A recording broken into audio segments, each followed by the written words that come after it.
Hello, and welcome to Slow Night, Ancient Tales, where we drape a warm, comforting tale over your exhausting day. Tonight, we are traveling back in time, hundreds of years, to a quiet village in Joseon called Pyeongsan. Have you ever heard of the two tombs sitting side by side along the main road there? In that place, where so many simply pass by without a second glance, rests a woman's noble love and sacrifice, a devotion that not even time could wear away. It is the story of a poor military officer named Woo Ha-hyung, the broken water jug that changed his destiny, and a long 7-year wait where a woman had to erase her own presence for the sake of the one she loved. This story whispers to us that love is sometimes not about possessing, but about willingly stepping into the shadows so the other person can shine their brightest. So now, settle in comfortably and take a deep, slow breath.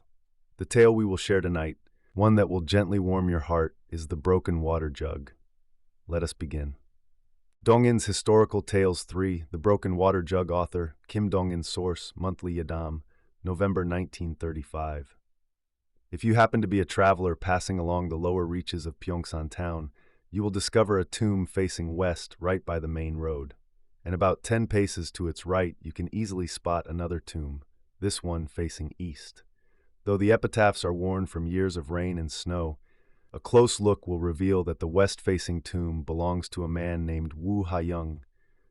Sitting directly across from it is the tomb of his second wife. No matter whose grave it is, digging into the past of its owner will always uncover a romance or two. But the romance between Woo Ha-hyung and his wife is perhaps the most beautiful and pure-hearted of them all. What kind of romance was it? Let us take a look back in time. Woo Ha-hyung was a man who had passed the military examination and was serving as a provincial defense officer in the western region. In the old days, generals and high-ranking ministers were treated as equals. In fact, while a minister had to wait for an appointed time to see the king, a commanding general had the privilege of an audience at any time. In a way, a general's authority was even higher. But as the Joseon Dynasty progressed, Confucianism was heavily favored. The power of civil officials rose, and a culture of looking down on military officers began to take root. After King Sejong ascended the throne, he worried that the nation's martial strength was weakening. To recruit more soldiers, he held endless military examinations. Anyone with just one skill, whether it was archery, throwing stones, raw physical strength, or simply brawling, was passed. Because of this, the number of successful candidates exploded, but the quality plummeted. Former servants, beggars, and street thugs all passed the exam. As a result, the scholarly civil officials despised the military officers even more. A famous example is Yi Sun-sin.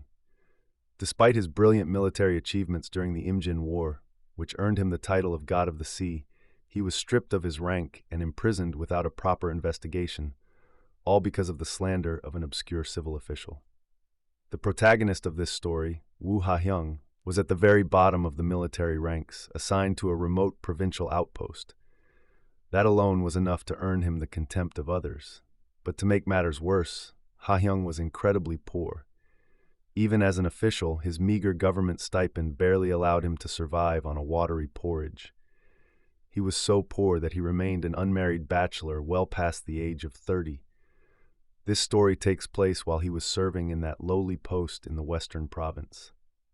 Despite his poverty, to keep up the dignity of a government official, this old bachelor wore a traditional topknot, though a rather flimsy one, and went about his daily patrol along the riverbank. As he walked downstream following the flow of the river, he suddenly stopped in his tracks. About 10 paces ahead of him, down by the water, sat a large stone. And on that stone was a person. To be exact, it was a young woman. More accurately, a young woman doing laundry. She looked to be around 20 years old. Because she was facing the river, he couldn't see her face, but he saw her thick, beautiful hair, a glimpse of her full cheeks, and the lively movement of her shoulders as she swung her laundry paddle. From top to bottom, she was a woman blooming with the vibrant energy of youth. At 30 years old, held back from marriage only by his lack of money, Ha-hyung's heart was still brimming with a longing for companionship. His body swayed slightly. He was a healthy, vigorous military man, and the sight of this young woman made his head spin. The way her cheek tensed with every powerful strike of the paddle, the curve of her figure as she crouched to rinse the clothes, the healthy bachelor simply couldn't stop his heart fro. He looked around. It was an isolated spot. At that time, military officers, frustrated by their poor treatment, were often reckless and violent toward commoners. Even if he were to act inappropriately and someone saw him, the passerby would likely pretend not to notice and run away. But Ha-hyung was a decent man. He may have lived a life of poverty and humiliation as a military officer in an unfair era, but he had no desire to commit a wicked act. He just stood there, his feet rooted to the ground, staring blankly. An hour passed, then two, and even as the afternoon faded, he stood there as still as a stone statue. As twilight approached, the young woman finally finished her laundry. She wrung out the clothes, placed them in a large basket, and tried to lift it onto her head. But the wet laundry was too heavy. She could move it, but she didn't have the strength to lift it all the way up. She managed to get it to her chest, only to drop it back down. She tried again and again, but eventually gave up, leaving the basket on the stone. She looked up at the road, hoping to find a passerby to ask for help. Her eyes landed on Ha-hyung, who was still standing there like a statue. For a brief second, she looked as if she wanted to speak, but she quickly looked away. Being a man, and a military officer at that, he must have frightened her. Ha-hyung knew exactly what she was thinking. "Should I help you lift it?" The words rose to his throat, but he swallowed them back. He was past 30, but he was still a shy bachelor. Cold sweat trickled down his back. The young woman seemed to be waiting for someone else. An old man or another woman, someone she'd feel more comfortable approaching. Unfortunately for her, and fortunately for Ha-hyung, no one else came by. It was getting darker. Ha-hyung remained a statue, and the young woman remained a guard to her laundry basket. If things continued this way, night would fall, the sun would rise, and they would still be there days later. Finally, Ha-hyung made a decision. Summoning great courage, he cleared his throat loudly. When the young woman glanced at him, he took a step forward, cleared his throat again, and without a word, strode over and swiftly hoisted the heavy basket into the air. Startled by his sudden approach, the young woman jumped to her feet. Ha-hyung gently placed the basket on her head. "There, get going!" His voice sounded gruff, almost angry. The young woman, who had turned pale with fear, suddenly let out a soft chuckle. The charming, fleeting smile she gave him from the corner of her eye made Ha-hyung smile too. In times like these, people of Joseon didn't exchange empty pleasantries. With the heavy basket on her head, she couldn't move her neck freely, so that brief, smiling side glance was her deepest expression of gratitude. "Good heavens, that's heavy. Where is your home?" Ha-hyung's voice was still blunt. "Just below that mountain over there." Because both her hands were holding the basket, she couldn't point, so she gestured with her chin. Looking in that direction, Ha-hyung saw a small village of about 10 houses faintly visible through the evening mist beneath the mountain across the river. It was already getting dark. By the time she arrived, it would be pitch black. "That's quite far. It's going to get dark." "Yes, it will be pitch black. Why didn't you ask me sooner? You could have walked in the light. If you felt that way, you should have helped me sooner. Hurry along now." The young woman began to walk. Standing by the river, Ha-hyung watched her silhouette slowly fade into the dark, misty evening until she completely disappeared. That night, Ha-hyung couldn't sleep. The next day, it was his day off, and he spent the entire day at home, his eyes hollow and distracted. The following night, he came down with chills. The day after that, he went in for his shift, only to collapse and be sent bablat. He had only seen the young woman's face directly for a single fleeting moment, from 10 paces away, when she was looking around for help. Before that, he had only caught glimpses of her left cheek through her hair, and later, just her profile. But to Ha-hyung, that face was unforgettable. The charming smile in her eyes, her full shoulders, neck, and cheeks, her beautiful hair and nose, and above all, the lips and voice that had answered him. She was the first woman this 30-year-old bachelor had ever seen so closely in his entire life. When he closed his eyes, he saw her. When he opened them, he saw her. The ancient phrase, "awake or asleep, unable to forget," must have been invented just for this exact feeling. For 3, 4 days, Ha-hyung's robust body withered away so quickly he was barely recognizable.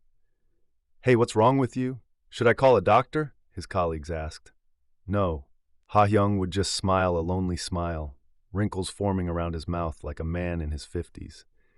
He had never really been sick before, and no normal illness could break down such a healthy man in just a few days. The sickness destroying him so rapidly was, without a doubt, love sickness. For 5 days, the shy bachelor couldn't bring himself to tell his friends. He just sat alone, sighing, pounding his chest, and licking his dry lips. Finally, he made a desperate decision. He would find the young woman's house. If she wasn't engaged yet, he would beg for her hand in marriage. And if she was already engaged, that would be a disaster. With the stubborn heart of a naive military man, he wouldn't be able to change his mind, and with his righteous nature, he couldn't force her. His only option would be to let the love sickness take him to the grave. After nearly a week of barely eating or sleeping, Ha-hyung, looking like a ghost, staggered out of his house. He reached the small village at the foot of the mountain she had pointed to. There were about 10 thatched roof huts scattered around. Which one was hers? He couldn't just knock on every door and ask, "Did your daughter go to the river to wash clothes the other day?" Since he didn't know her name, finding her seemed impossible. At first he peeked around the houses, but it was February, still cold, so all the doors were shut. He could only look at the shoes left outside. How was he going to find her? Should he wander around yelling, "Hello, young lady"? Should he stand outside one house a day, examining everyone who went to the kitchen or the outhouse? As he wandered anxiously, Ha-hyung came up with an idea. He decided to wait by the village well. When it was time to cook, the women would eventually come out to draw water.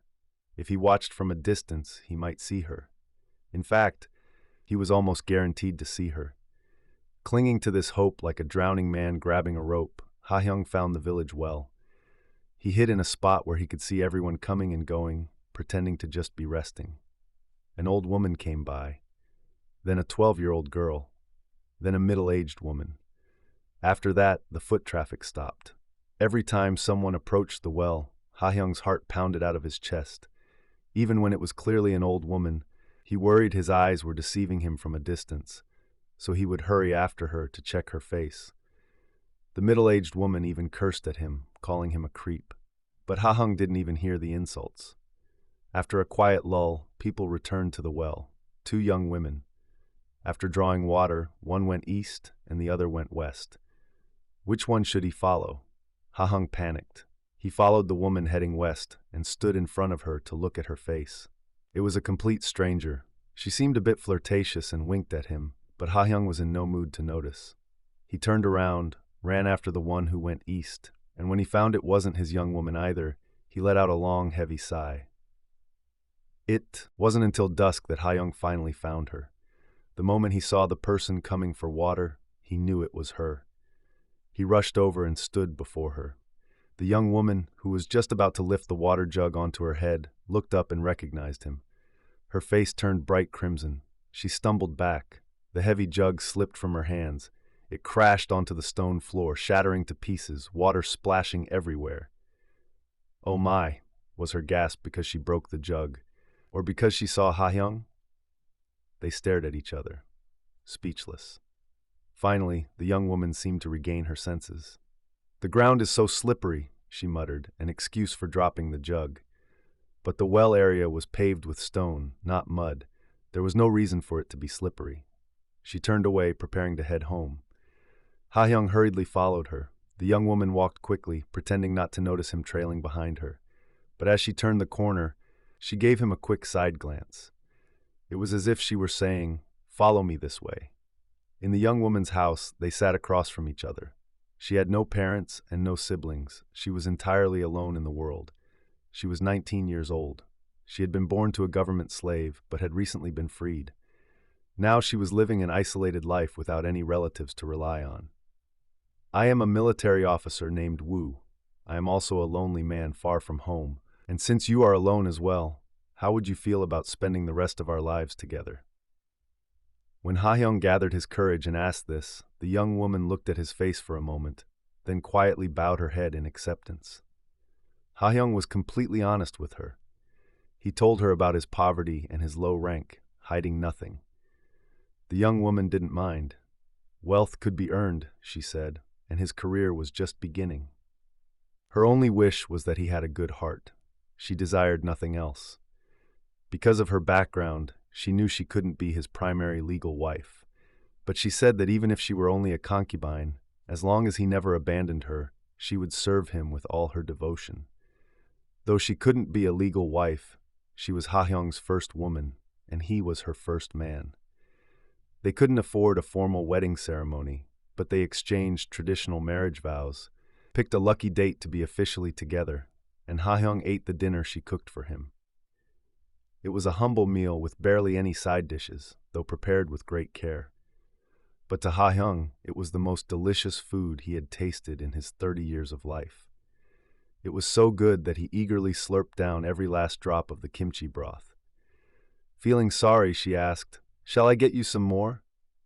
Only then did Ha-hyung realize he had eaten entirely too much. Knowing he was a large military man, she had given him a generous portion, and he had mindlessly devoured it all. When he left her house that night, Ha-hyung's heart felt like it would burst with joy. Looking up, the countless stars twinkling in the night sky seemed to be blessing his newfound happiness. Just as a bride might whisper to her pet dog that she's getting married because she's too excited to keep it a secret, Ha-hyung wanted to boast to the whole world. "Stars, I'm bringing home a bride in a few days." He had been a bachelor for 30 years. When he returned to his empty house and rolled out his bedding, he grinned like a madman, overjoyed at the thought that in just a few days, someone else would be rolling out this bedding for him. When he went to work the next day, the man who had looked like he was dying just yesterday was suddenly so energetic and boisterous that his colleagues could only stare at him in total bewilderment. To Ha-hyung, the world had suddenly become impossibly bright and radiant. Finally, their life together began. They say there is an indescribable joy in first love, and for Ha-hyung, his first experience of having a wife was exactly that. As soon as the sun rose, it felt like evening. As soon as it was evening, morning came again. The days, which used to drag on so endlessly when he was single, were now flying by far too quickly. They wouldn't even be a third of the way through the conversations they wanted to have before it was time for sleep, and before they had slept enough, it was morning. He used to think a day had 24 hours. Now, with a wife, it felt like only 3 or 4. One day, Ha-hyung decided to discuss their living situation with his new wife. "We've started our life together, but how are we going to survive?" It was a serious problem. His salary had barely been enough for one person. Feeding 2 mouths seemed impossible, but his wife didn't seem overly concerned. "We'll manage somehow," was her reply. "You don't understand. I'm asking how we'll manage. Think about it. Before I came here, you didn't starve, did you?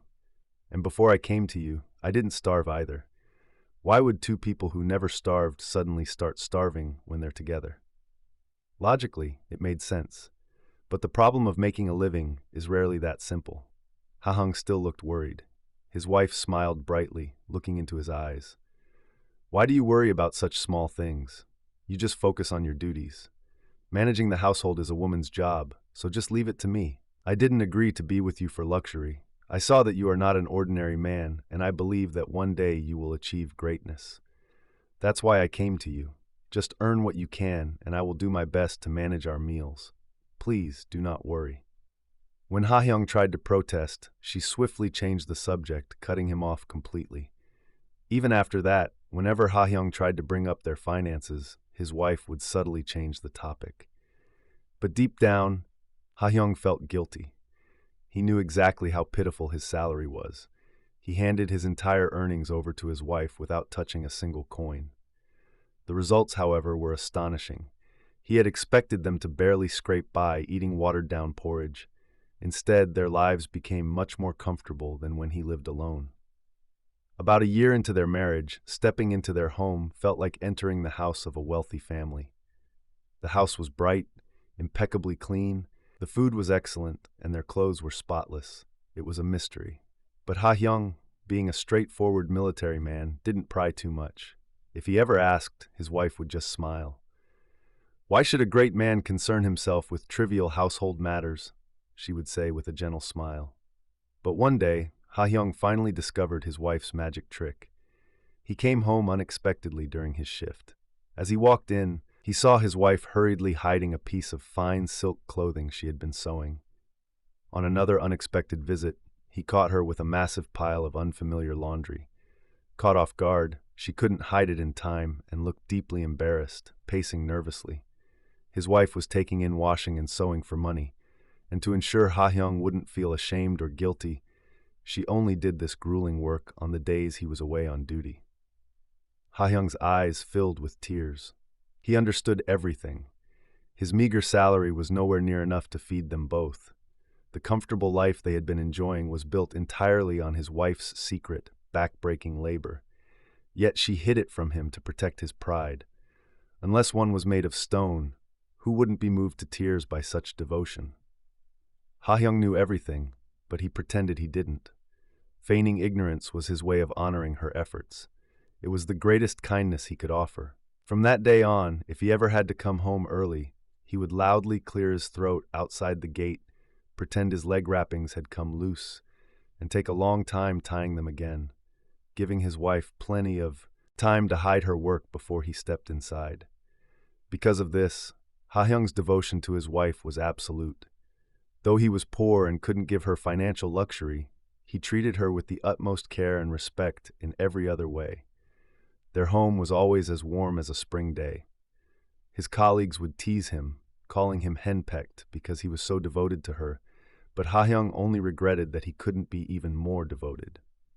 Amidst this dreamlike joy, the years flowed by. Finally, Ha-hyung's term in the province came to an end. Though his term was over, Ha-hyung didn't have any grand ambitions. As a lowly, poor official, he had no intention of finding a new wife. To him, this woman, though legally a concubine, was his one and only true wife. He assumed that when he returned to his hometown, she would come with him. But his wife objected. Her refusal caught him completely off guard. "Why would you go back to your hometown?" she asked. "What else would I do? Why would a man with a bright future bury himself in the countryside and live a meaningless life? Then what should I do? Go to Seoul. Look, you don't understand how the world works. I am deeply poor. I don't have a single friend or relative in Seoul. Living in the capital costs a fortune, and success doesn't happen overnight. You have to spend years visiting powerful families and offering bribes just to get a minor promotion. How could I even dream of that? I'll just go back to Pyeongsan, farm the land with my strong body, and will never starve. That's why I want to go home." His wife didn't answer. She just lowered her head, deep in thought. Later that day, when Ha-hyung returned from an outing, he found his wife sitting alone, crying. Seeing him, she quickly wiped her tears and sat up straight. Ha-hyung pretended not to notice. After taking a moment to let the redness in her eyes fade, she turned to him. "Darling, yes? Look at this." She pointed to a large pile covered with a cloth near her feet. "What is that? Go look." Hang walked over and lifted the cloth. He was stunned. He collapsed to the floor. His hands, his feet, his entire body began to tremble. Beneath the cloth was money, a massive amount of money, easily 600 or 700 nyang. What is this? "Darling, please forgive me. For the past few years, I have been doing something behind your back. Taking in washing, doing sewing. As a wife, I shouldn't keep secrets from my husband, but I was too ashamed to tell you the truth. Please forgive me." Ha-hyung already knew this part. "The pennies I earned, I used to supplement our meals. The rest, I lent out for interest. Little by little, it grew into a mountain. It is now over 600 nyang. Take this and go to Seoul." What could he say? Tears poured freely from Ha-hyung's eyes. "Go to Seoul and make a name for yourself. I know it is presumptuous of me to say, but you are not an ordinary man. Why bury your life in the countryside? Let the world know your name." Ha-hyung cried for a long time before he could finally speak. "I have no words. Then, let us prepare to go to Seoul together." "You must go alone." "What do you mean?" "Please let me explain. First, if I go with you, I will only be a distraction to your studies and networking. Second, having a concubine before you even have a formal wife will hinder your career. Third, Seoul is an expensive place. We don't know if I can find work there easily. If two of us are eating from this money, even 600 nyang will disappear quickly. Go alone, focus on your advancement, and achieve greatness. I will wait for you here." Every word made perfect, logical sense. He couldn't argue. "If you insist, commit to 10 years of study, and you could pierce through metal and stone. Please go and succeed." There is no need to describe their heartbreaking farewell here. We will leave it to your imagination. Ha-hyung left his wife in the countryside, carrying a grand ambition, and went up to Seoul alone. Left alone, his wife felt as if the world had collapsed. The sun and moon had vanished. Her future looked incredibly dark and bleak. She believed in her husband's potential, but waiting alone until the day he finally succeeded was agonizing. The days that used to fly by so quickly suddenly stretched on forever. It is the law of nature that when nights are long, days are short, but for this woman without her husband, there were only endlessly long days and endlessly long nights. She desperately wanted to follow him to Seoul, but knowing it would ruin his future, she held herself back. The waiting was melting her heart from the inside out. Meanwhile, letters from Ha-hyung arrived constantly. Every single one was filled with how much he missed her, how much he longed for her. She had sent him to Seoul so he could become a great man. She had suppressed her own heart and stayed behind. But if her husband spent all his time missing her, the emotional strain might make him sick. Even if he didn't fall ill, it would certainly ruin his focus. Should she just go to Seoul? No. If she did, it would definitely block his path to success. Then what should she do? Trapped, unable to move forward or backward, the woman agonized. After much painful deliberation, this brilliant woman finally devised a plan. She decided to become the concubine of an old wealthy clerk in a neighboring area. She sent one final letter to Seoul. "I was born of low status, a weak and lonely woman with nowhere to turn. Because I have no family to protect me, I could not remain faithful to you and have found another husband to survive. I beg you, with your ocean-like heart, to forgive me. I pray that you achieve greatness, meet a wise and noble wife, and live happily forever." She cast this letter to Seoul and left for her new husband. The night before she left, she wept. She beat the ground and wailed until dawn. She cursed her cruel fate, weeping over the fact that, though her heart belonged entirely to Ha-hyung, she had no choice but to betray him for his own good. How much would he curse her? How much would he despise her as a dirty, unfaithful woman? But this, too, was her ultimate devotion to him. The heavens look after those with kind hearts. The woman's new husband was a gentle man. Though she was technically a concubine, he had no formal wife and lived alone, so he entrusted the entire household to her. He wasn't incredibly wealthy, but he had more than enough to live comfortably. As the mistress of the house, she immediately took a strict inventory of his assets and kept a detailed record. With her incredible talent for management, she treated this new household as if it were her own, managing it with all her strength and dedication. The old husband could only watch in amazement as his wealth began to multiply. The fortune that had previously just been comfortable began to grow exponentially under her care. More land, more houses, more goods. It expanded at a shocking rate. While dedicating herself to managing the estate, she also constantly asked her husband to bring home the government gazettes from the local office. She never missed reading a single one. Years flowed by. 7 years passed since she had married the old clerk. Then, one day, she finally found what she had been waiting for in the Gazette. It announced that military officer Woo Ha-hyung had been promoted to governor, Taesu, and was being dispatched to a nearby province. It even listed the exact date of his arrival. The woman dropped the Gazette. Tears welled up and spilled from her eyes like a fountain. My eyes were not wrong. I knew he was destined for greatness. And now, after 7 years, he is returning to a place so close to here.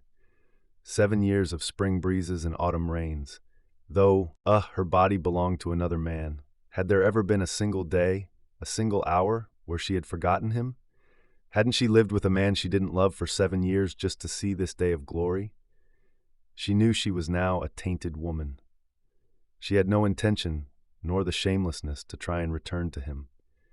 But she also no longer wished to stay in this house. She had only come here to force him to forget her. Now that he had succeeded, her purpose was fulfilled.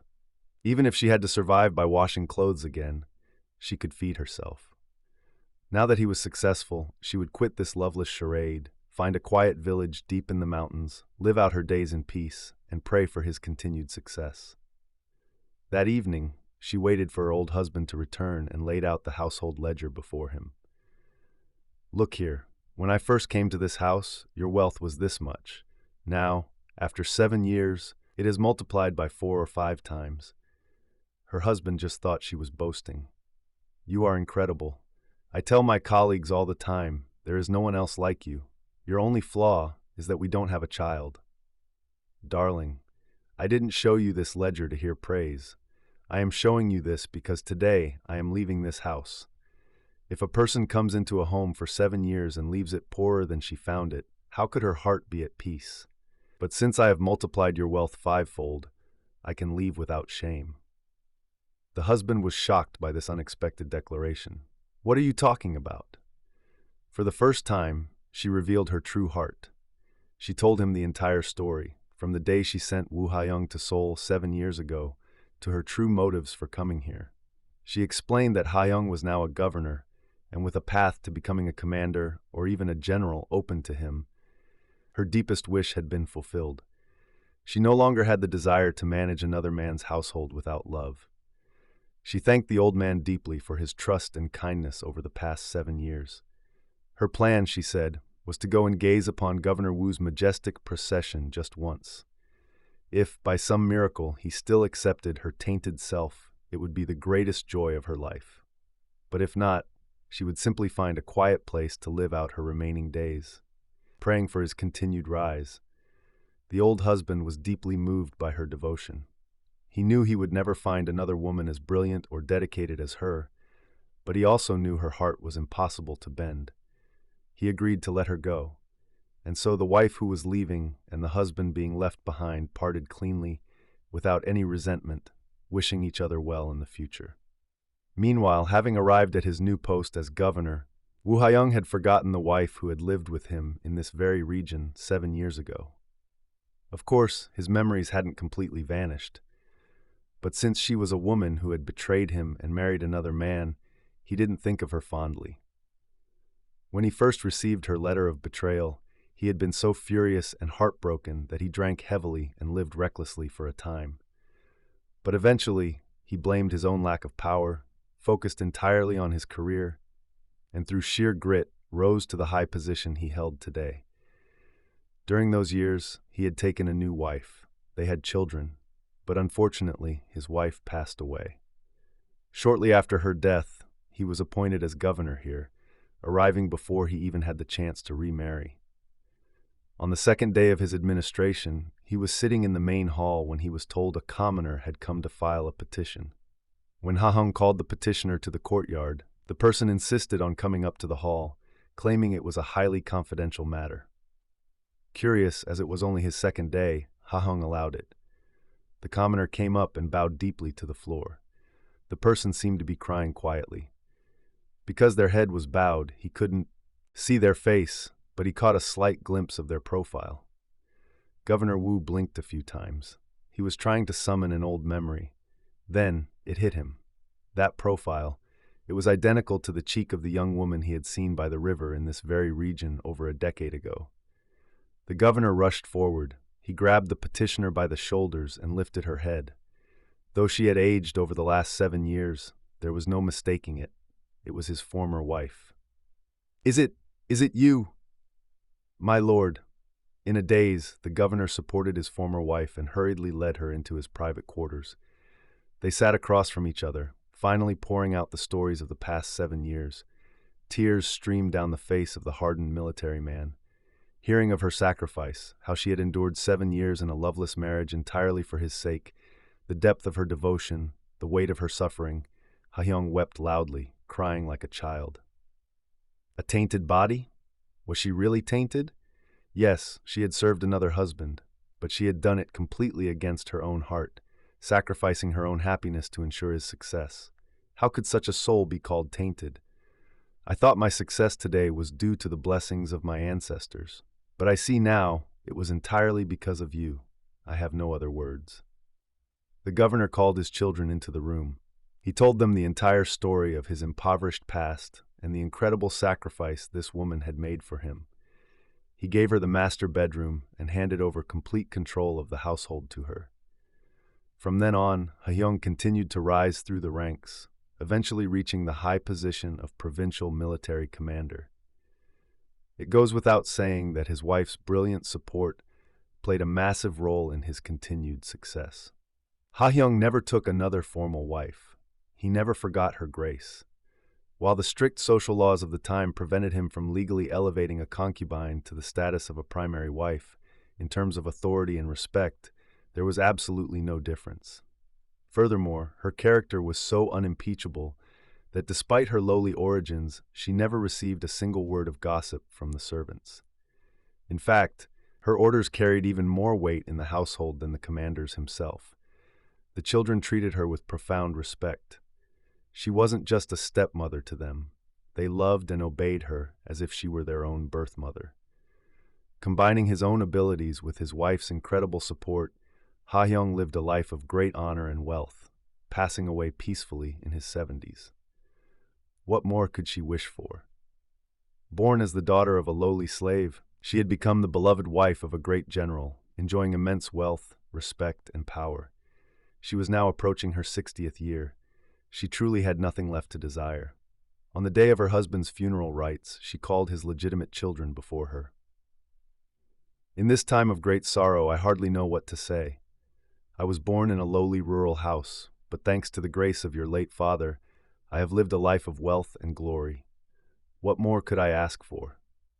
I only managed this household because your father was a servant of the state and too busy, and because you were all too young. I took on a role that was beyond my station, but now you are fully grown, and you have wise spouses of your own. What place is there for an old woman like me to interfere? From today onward, the heir shall manage this household." Ignoring the tearful protests of the children, she handed the keys to the main estate to the eldest son and his wife. Then she quietly retreated to the smallest, darkest, most unused room in the back of the house. For days, she did not step outside.